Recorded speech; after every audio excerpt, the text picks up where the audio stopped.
వారి గురించి మీరు వాక్యము వినే ఉంటారు. బైబిల్ గ్రంథం ఏం చెప్తుందంటే, దేవుడు లోకమును ఎంతో ప్రేమించెను. అవును ప్రియులరా, మనుషుల్ని ఇంకా కొంతమంది చెట్లని, జంతువుల్ని ఇలా రకరకాలుగా ప్రేమిస్తారు. కానీ దేవుడు లోకాన్ని ప్రేమించాడు. అంటే లోకములో ఉన్న నిన్ను నన్ను మనుషులందరినీ దేవుడు ప్రేమించాడు. ఎందుకంటే ఒక ఆయన అన్నాడు, లోకం అంటే మట్టి కాదే, లోకం అంటే మనుషులు. కనుక లోకంలో ఉన్న మానవాళిని ప్రేమించాడు.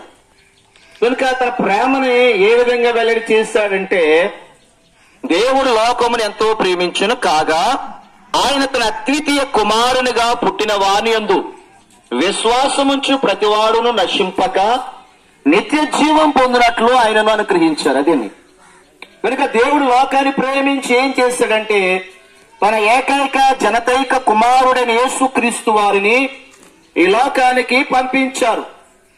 ఆయన యందు మానవుని యొక్క పాపాలకు శిక్ష విధించారు. కనుకనే బైబిల్ గ్రంథంలో ఎలా రాయబడి ఉంది, ఆయనే మనల్ని ప్రేమించాడు. కనుక ప్రేమ ఎట్టిదనేది మనకు తెలుస్తుంది. అవును ప్రియులరా, దేవుడు మనల్ని ప్రేమించి తన కుమారుని యేసుక్రీస్తు యొక్క శిలువ మరణము ద్వారా మనకు బదులుగా మన స్థానంలో యేసు ప్రభువారు ఆయన మరణించాడు. మన పాపాల నిమిత్తం యేసు ప్రభువారు శిలువలో తన యొక్క విలువైన ప్రాణాన్ని అర్పించాడు. మానవుడు కాళ్ళతో చేసిన పాపాల కొరకు ఆయన 2 కాళ్ళలో మేకులు, చేతులతో చేసిన పాపాల కొరకు ఆయన 2 చేతుల్లో మేకులు. ప్రియులరా, మానవుడు చెడు తలపులు, చెడు ఊహలు, చెడు ఆలోచనల కొరకు ఆయన తల మీద ముళ్ళ కిరీటం పెట్టబడింది.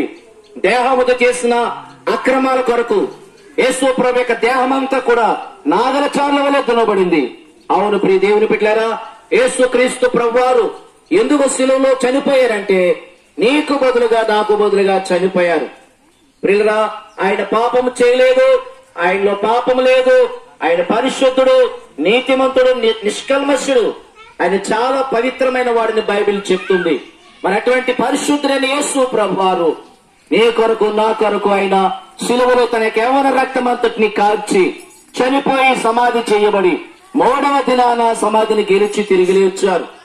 కనుక ఈ మధ్యాహ్న వేళ ఎవరైతే ఆ యేసుక్రీస్తునందు విశ్వాసం ఉంచుతారో వారు నశించరు అని బైబిల్ చెప్తుంది. మరేమవుతారు? వారు మరణంలో నుండి జీవములోకి దాటిపోతారు, అనగా నరకములో నుండి పరలోకంలోకి వెళ్ళిపోతారు.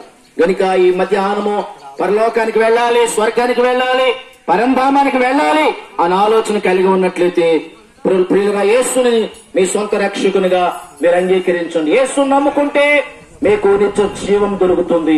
యేసుని నమ్ముకుంటే మీరు పరలోకం చేరగలుగుతారు. యేసుని విశ్వాసం ఉంచితే మీ పాపాలన్నీ క్షమించబడతాయి.